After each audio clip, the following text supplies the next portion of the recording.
안녕하세요. 오복음TV와 함께하는 복음으로 보는 성경입니다. 로마서 16장을 보겠습니다. 드디어 로마서 16장까지 도착했습니다. 로마서 16장은 이제 로마서 12장부터 16장까지를 우리가 사랑, 전도의 방법을 사랑이 없이는 전도가 안 되고 전도는요 사랑에서 나오게 되어 있습니다. 그래서 우리가 지금까지 살펴보았고 16장도 역시 문안 인사인데요. 문안인데 이 16장도 사랑이죠. 많은 사람과 이렇게 엮여있고 바울사도가 인사하고 절대 복음 전거는 혼자 하는 게 아닙니다. 서로 네트워크가 되고 하나가 되고 이렇게 해서 관계가 좋은 자들을 통해서 복음이 변만하게 전거되는 것을 우리는 볼 수 있습니다. 로마서 16장을 어렵게 보면 상당히 어렵습니다. 이 사람이 누군가 뭐 이렇게 보려면 상당히 어렵잖아요. 근데 이 편지라는 것은 누구에게 인사한다 누구 이름을 이렇게 덜먹거리는 것은 우리도 이제 책 서문이나 이런 데 보면 아내 이름하고 아들 딸 이름 넣으면서 참 내가 이 책을 쓰는 날 동안 우리 가족이 이렇게 도왔고 누구누구가 교정을 봐줬고 이러면서 이제 이름을 거명하지 않습니까? 그러면 뭐 그런 사람이 그렇게 했구나 하고 이렇게 그냥 인사말로 지나가면 됩니다. 근데 그 사람이 누굴까, 그 사람이 어떻게 생겼을까, 키가 몇 센치일까, 어디 살까 뭐 이것까지 만약에 연구한다면 상당히 그런 의도는 아니죠. 저자가 쓸 때. 물론 이제 로마서 16장도 여러 가지 이름이 26명이나 거론이 되거든요. 이 26명 이름 거론되는 거에 대해서 쉽게 봐야 되지 그 사람이 누군가 이 사람을 연구하고 그럴 필요는 없다고 봅니다. 그래서 이제 16장은 쉽게 읽을 수 있는 그런 성경이고 우리가 한 가지 볼 것은 사랑으로 서로 이렇게 네트워크돼서 끈끈한 정이 있다. 그럼 바울사도는 로마에 가본 적이 없는데 어떻게 이 26명이나 되는 사람하고 이게 이름들을 서로 알 수 있었을까요? 두 가지로 우리가 추정할 수 있습니다. 한 가지는 이제 바울사도가 이렇게 전도 여행을 많이 하다 보니까 그때 이제 로마에서 이제 추방령이 있었거든요. 사도행전 18장에 보면 이 추방령이 있었습니다. 그 후에 바울이 아덴을 떠나 고린도에 이르러 18장 1절입니다. 사도행전 아굴라라는 본도에서 난 유대인 한 사람을 만나니 글라우디오가 모든 유대인을 명하여 로마에서 떠나라 한 거로 그가 그 안에 브리스길라와 함께 이달리아로부터 새로 온지라. 바울이 그들에게 가매 그들이 생업이 같아서 천막 짜는 일을 같이 하고 또 그들과 함께 동행하면서 복음을 전했던 걸 알 수 있거든요. 그래서 글라우디오 때에 로마에 있는 유대인들을 추방을 했어요. 그 추방을 하다 보니까 바울이 이제 여러 지역을 이렇게 순회 전도를 했지 않겠습니까? 그때 사람들을 알게 되고 만나게 되고 또 그 만나면서 특별히 브리스길라 아굴라를 통해서 로마에 있는 사람들을 이제 직접적으로 간접적으로 소개도 받게 되고 이제 결국 이제 브리스길라 아굴라도 이제 잠시 이렇게 그 집이 거기 있으니까 추방령 때문에 나왔다가요.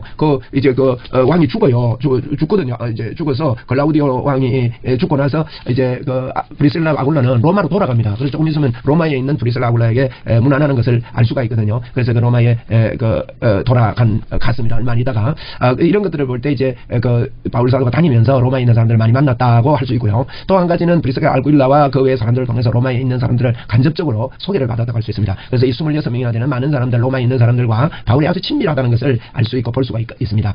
그래서 이제 16장 1절 보겠습니다. 내가 갱그리아 교회의 일꾼으로 있는 우리 자매 베베를 너희에게 추천한다. 바울 사도가 에베소에서 편지를 썼거든요. 3차 전도 여행 때, 3차 전도할 때 에베소에 3년간 있었습니다. 오래 있었던 지역입니다. 3년 반 뭐 이렇게 있었다고 볼 수 있는데 그곳에 오래 있었던 곳에는 편지를 썼어요. 그 오래 있었던 곳에 편지 썼는데 그때 이제 고린도전서, 고린도후서, 로마서를 3차 전도 여행 때 에베소에서 썼다고 봅니다. 근데 이제 로마에 편지를 보내야 되는데 바울 사도가 이제 그때는 인편으로 다 보내니까요.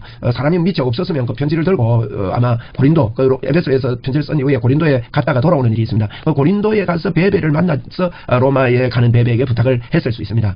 고린도와 그 갱그리아는 한 11km 정도 되는 그런 거리에 있기 때문에 이제 그 배를 타러 갱그리아에 가서 이렇게 바울 사도도 배 타고 온 적도 있고 또 갱그리아에 가서 바울이 머리를 깎았더라 하는 그런 이야기도 나옵니다. 우리 잠시 한번 지도를 보고 이제 베베 설명은 조금 하기 위해서 왜 편지를 가지고 간 사람이니까 지도를 한번 살펴보겠습니다. 여기 보면 이게 이제 고린도인데 고린도 지역에 지도를 한번 보겠습니다. 이게 보면 에베소가 오른쪽에 있죠. 에베소가 있고 이제 요거 2차 전도 여행 그림입니다. 그래서 고린도와 갱그리아가 바로 여기에 있습니다. 고린도 갱그리아 여기 한 11km 정도 서로 떨어져 있는데 이렇게 바울이 이 지역에서 갱그리아에서 편지를 갱그리아에 있는 베베를 만나서 편지를 보냅니다. 에베소에서 만났는지 고린도에서 만났는지 그건 확실치 않습니다. 이렇게 우리가 추정할 수 있다는 거죠. 3차 전도 여행 때는요. 바울 사도가 에베소에서 쭉 이제 데살로니가 베레아를 거쳐서 고린도까지 갔다가 갱그리아에 내려가서 이제 배 타고 올려다가 여기서 되돌아갑니다. 방해로 인해서. 그래서 되돌아가서 그래서 오리머리처럼 이렇게 된 겁니다. 되돌아감으로 그래서 다시 베레아로 해서 빌립보로 해서 이제 그 밀레도까지 이렇게 와가지고 밀레도에서 에베소 장로님들을 만나는 이야기가 3차 전도 이야기 아닙니까? 그래서 바울이 이게 로마서를 써가지고 로마서를 전달하는 경위를 잠시 생각해 보았습니다. 그래서 이 베베를 추천을 하는데 이 베베가 가지고 가는 이 로마서 편지를 너희들이 잘 받기를 원한다 이런 마음이죠. 2절은 너희는 주 안에서 성도들에게 합당한 예절로 그를 영접을 좀 해달라. 무엇이든지 그에게 소용되는 말을 도와줄지니 이는 그가 여러 사람과 나의 보호자가 됐다. 여러 사람과 나의 보호자가 되었다. 베베가요 상당히 여러 사람과 나의 보호자. 그러니까 이 자매 베베 또 1절에 보니 교회의 일꾼 그랬거든요. 그 일꾼에 보면 성경을 보십시오. 성경에 보면 1 해놨습니다. 1 해놨는데 밑에 보면 또는 집사 그랬어요. 여사 집사입니다.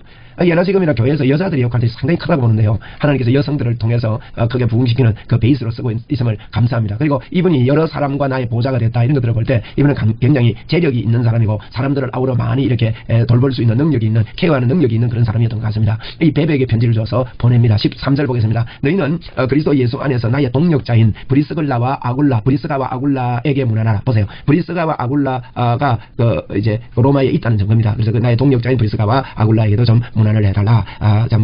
로마 사도행전 18장에서 그가 고린도에서 만나가지고 또 전도 여행을 같이 이제 오기도 움직이기도 하고 이래 했거든요. 천막도 같이 짜고. 근데 이제 아마 로마로 돌아갔던 것 같아요. 그게 집이 있으니까 4절입니다. 그들은 내 목숨을 위하여 브리스길라와 아굴라가 내 목숨을 위하여 자기들의 목까지 내어놓았나니 참 대단한 사람입니다. 이런 마음으로 서로 이게 사랑이죠. 사랑을 통해서 복음이 증거되는 겁니다. 나뿐 아니라 이방인의 모든 교회도 그들에게 감사하느니라. 그들이 감사하는데 브리스가와 아굴라 첫째로 브리스가와 아굴라에게 문안하라. 굉장히 바울의 머리에 이분들에 대한 생각이 많았다고 우리는 볼 수 있죠. 5절에 또 저희 집에 있는 또 브리스가와 아굴라의 집에 이제 아굴라가 남편입니다.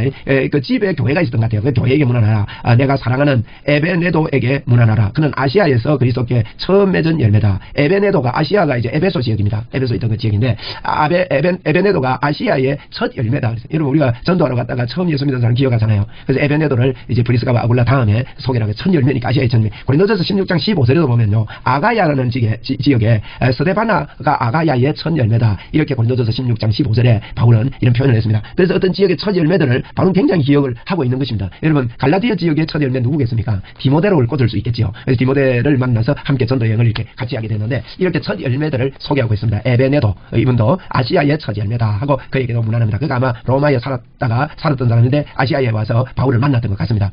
6절입니다. 너희를 위하여 많이 수고한 마리아에게 문안하라. 그 당시에 마리아가 참 많습니다. 성경에 나오는 마리아가 한 5명 정도 이렇게 나오는 것 같은데 이 마리아에게 문안하라. 수고를 많이 했다고 했습니다. 그래 참 마리아라는 이름이 참 좋은 이름인 것 같아요. 그죠? 6절에 7절에 보니 내 친척이요 나와 함께 갇힌 적도 있는 안드로니고와 유니아에게 문안하라. 그들은 사도들에게 존중히 여겨지고 또한 나보다 먼저 그리스도 안에 있는 자라. 먼저 바울보다 먼저 예수 믿었던 자인 것 같아요. 그리고 참 같이 오게도 들어간 적이 있는 안드로니고와 유니아에게 나의 친척이 내 친척이요 이랬는데 이거는 그 육적인 친척이라기보다도 그 뜻이 동료다. 나와 함께 친구된 동료가 된 이런 의미라고 볼 수 있습니다. 그래서 같이 갇혔던 적이 있었던 이 사람을 또 떠올리면서 이런 문안 인사를 하는 것입니다. 이렇게 참 서로 사랑으로 엮임을 우리 볼 수 있습니다. 8절에 또 주 안에서 내 사랑하는 암벌리아에게 문안하라. 암벌리아라는 사람 내 사랑하는 참이 사랑하는이라는 표현을 붙였습니다. 9절에 그리스도 안에서 우리의 동력자인 그 동력했다는 거죠. 우르바노와 나의 사랑하는 수다구에게 문안하라. 이름이 참 이렇게 특이합니다만 이런 분들에게 문안합니다. 10절에 그리스도 안에서 인정함을 받은 아벨레에게 인정을 받았다. 예수님께 인정을 받은 아벨레에게 문안하라. 아리스도블로의 권속에 문안하라. 이 권속이라는 말은 그 식구들 그 가족들에게도 문안을 해달라. 여기도 내 친척이라는 말을 썼습니다. 내 친척 내 동료인 헤로디온에게 문안하라. 나기수의 가족 중 주 안에 있는 자들에게 문안하라. 이렇게 문안을 저 이름을 거명하면서 하는데 뭐 어렵게 보지 마시고 그냥 이제 사람과의 관계 사랑하면서 서로 엮였다. 우리도 좋은 이런 이름들을 남겨야 되겠습니다. 그죠? 나는 참 누구 때문에 이렇게 참 행복하게 주의 복음을 같이 동력했다. 저도 이런 목사님들이 서로 나오면 좋겠고요. 제가 이제 하고 싶은 것이 지금 그룹을 짜가지고 복음의 프로세스를 만들려고 합니다. 복음의 이 프로세스. 그래서 누구든지 그게 과정을 공부하고 나면 복음에 푹 빠져들도록 이건 단계가 아니라 돌아가는 프로세스를 만들려고 하는데 그래서 이제 지금 청소년들에게 복음을 제대로 가르치고 또 초등학생들에게 순수 복음을 가르치는 그런 교재를 좀 만들고 싶어요. 그래서 이런 프로세스들 교회에서도 이런 과정들 프로세스를 만드는데 제 혼자 하지 말고 같이 복음의 조명이 밝은 분들하고 같이 네트워크돼서 한평생 서로 의논하고 서로 문안하는 그런 관계가 됐으면 좋겠다 이런 생각을 합니다. 그래서 사도행전 로마서 16장 12절에 주 안에서 수고한 드루베나와 드루보사에게 문안하라. 아마 드루보사 이게 이제 형제가 되죠.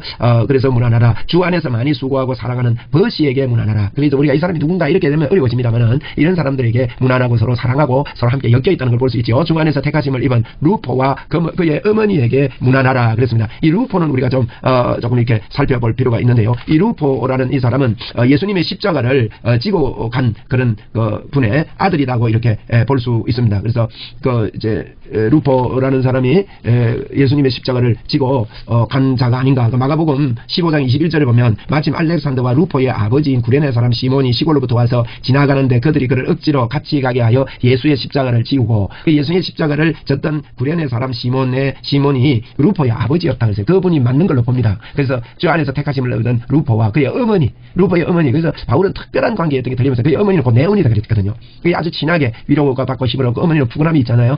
그런 관계였던 것 같습니다. 그리고 아순그리도와 블레곤과 허메와 바드로바와 허마와 및 그들과 함께 있는 형제들에게 문안하라. 그러나 이런 이제 이름을 쭉 거명해요. 15장 14절 15절 두 구절은 이 로마에 있는 사람들 이름을 빌로로고와 율리아와 또 네레오와 그의 자매와 올름바와 그들과 함께 있는 모든 성도에게 문안하라. 너희가 거룩하게 입맞춤으로 서로 문안하라. 친밀하게 문안하라 이 말이에요. 그리스도의 모든 교회가 다 너희에게 문안하느니라. 모두가 우리도 여기서 너희들에게 다 문안한다 하는 것입니다. 그 다음에 이제 17절부터 20절까지는 이제 이 문안이 끝나고 나서 거짓 교사들을 조심해라고 말합니다. 17절 형제들아 내가 너희를 구원하노니 너희가 배운 교훈을 거스려 분쟁을 일으키거나 이 거짓 교사들은 참 분쟁을 일으켜요. 거치게 하는 자들을 살피고 그들에게서 어떻게 합니까? 떠나라. 여러분 그게 참 유유상종이라는 말이 있습니다. 그죠? 도다리는 도다리끼리 올챙이는 올챙이끼리 끼리끼리 노는 거예요. 그래서 이제 이 거치는 자하고 가까이 하게 되면 사람은 이 말을 들으면요 연구해보면 말을 듣자 말자 그때부터 시행이 된답니다. 어떤 비판의 소리를 들었다 안 좋은 소리를 들었다 교회에 대한 불만의 소리를 들었다 뭐 이렇게 되면 그때부터 내 머릿속과 실제적으로 그게 일어난다는 겁니다. 그래서 그 영향력이 있습니다. 어떤 사람하고 친하느냐 이게 굉장히 중요한 것입니다. 그래서 그들을 떠나라 그랬습니다. 이게 지혜입니다. 바울이 말한 지혜입니다. 보세요. 사랑을 강조하면서도요 참 사랑은요 떠날 줄도 아는 거예요. 서로 이게 분쟁을 일으키고 거치게 하는 자들을 떠나라 이렇게 말하고 있습니다. 교회도 보면요 그 사람하고 조금 이렇게 가까이 하고 제가 지금까지 목회하면서 보면 다 그럴 거야. 목회자들이 보는 눈이 같을 거니까 그 사람하고 이렇게 친한 사람들은 언젠가는 좀 위태로워지고 자꾸 이렇게 떠나게 되는 일들을 보게 됩니다. 참 그런 거 보면서 참 안타깝고 아프지요. 그래서 이제 그게 바로 그렇기 때문입니다. 떠난다 말은 이제 이 교회를 떠나간다는 뜻이죠. 그래서 그들과 갈라서지 않으면 결국 이제 이상하게 되는 겁니다. 18절입니다. 이와 같은 자들은 우리 주 그리스도를 섬기지 아니하고 예수 섬기는 사람이 아니라는 게 진심으로 다만 어떻게 한단 말이니까 자기 배만 섬기라는 이 말은 자기 중심적이에요. 여러분 자기 중심적인 것은 영적 자폐증이라는 표현을 제가 쓰는데 자기 중심적인 그런 신앙으로 이렇게 됐기 때문에 교활한 말, 아첨하는 말이 예쁘기는 예뻐요. 그러니까 말을 잘 하고 이런데 아첨하고 교만해서 순진한 자들의 마음을 미혹하느니라. 이게요 잘못하면 속는다 이 말. 그래서 그들을 떠나라고 말합니다. 19절에서 너희의 순종함이 모든 사람에게 들리는지라. 그러므로 내가 너희로 말미암아 기뻐하노니 너희가 선한 데 지혜롭고 악한 데 미련하기를 원한다. 아까도 떠나라 그랬는데 선한 데 지혜롭고 악한 데 미련하기를 원한다 하고 이제 인사하면서 마지막으로 이런 권면을 합니다. 바울 사도의 마지막 권면은요 떠나고 이제 선한 데는 지혜롭고 악한 데는 미련하기를 원한다는 게 그 중심의 거론이라고 볼 수 있습니다. 인사하면서. 그러면서 20절 평강의 하나님께서 속히 사단을 너희 발 앞에서 상하게 하시리라. 우리 주 예수의 은혜가 너희에게 있을지어다. 그리고는 이제 또다시 문안합니다. 나의 동역자 디모데와 나의 친척 누기오와 야손과 소시바데가 너희에게 문안하느니라. 이제는 여기 있는 바울 외에 다른 사람들이 로마 사람들에게 문안을 하는 것을 이름을 거명합니다. 22절은 이 편지를 기록하는 나 드디어도 주 안에서 문안하노라. 그러니까 이제 이 바울이 불러주는데 이제 드디어도 이제 너도 문안한다고 써라 이랬겠죠. 그래서 이제 드디어가 대피를 하거든요. 그래서 대피를 하면서 문안하노라. 그래서 나와 온 교회를 돌보아 주시는 가이오도 너희에게 문안하고 이 성행의 재무관 에라스도와 형제 구아도도 너희에게 문안하느니라. 이렇게 이야기합니다. 그 이제 형제 구아도다 그 에라스도와 형제 이 형제 관계다 이런 의미보다도 우리의 형제다. 우리가 이렇게 친밀한 자들이 다 너희들에게 문안한다. 그러면서 이제 마무리합니다. 이제 24절은 없음돼 있잖아요. 그죠? 어떤 사본이 없기 때문에 그렇습니다. 25절 나의 복음과 예수 그리스도를 전파하면 영세 전부터 감추어졌다가 이제 바울이 복음을 전했잖아요. 나의 복음, 내가 깨달은 복음. 여러분 누구나요? 나의 복음, 내가 깨달은 복음이 있어야 돼요. 그래서 나의 복음, 너만 깨달았나 이래서는 안 돼요. 그래서 하나님이 조명이 해주시는 게 각자가 다르다고 보거든요. 깨달아짐이. 그래서 나의 복음과 예수 그리스도를 전파하면 영세 전부터 감추어졌던 비밀이었다는 겁니다. 이제는 나타내신 바 되었으며 영원하신 하나님의 명을 따라 선지자들의 글로 말미암아 모든 민족이 믿어 순종하게 하시려고 알게 하신 바 그 신비의 계시를 따라 된 것이니 이 복음으로 너희를 능히 견고하게 하실 지혜로우신 하나님께 예수 그리스도로 말미암아 영광이 세세토록 있을지어다. 아멘 하고 편지를 마무리하는 것입니다. 그래서 16장까지 이렇게 함께 공부하게 해주신 하나님께 감사하고 여러분에게 보내드리는 것은 로마서 0장 제가 서론을 한 거 있습니다. 그것을 꼭 보시고 로마서 전체를 이해하고 나서 그리고 로마서를 볼 수 있는 눈이 열렸으면 좋겠고, 로마서는 성경 신구약 성경 전체를 보는 베이스가 되어야 됩니다. 특별히 로마서 4장 5장 6장 7장 8장 이 5장이 성경을 푸는 그 바탕이 되어야 됩니다. 그래서 저는 이것을 바탕으로 해서 창세기부터 계시록까지 장별로 복음으로 보는 성경이라는 그런 주제로 모든 성경을 공부하려고 합니다. 여러분께서 함께 해주셔서 감사합니다. 다음에 갈라디아서로 이어가려고 그러는데 그때 또 뵙도록 하겠습니다. 여러분 감사합니다.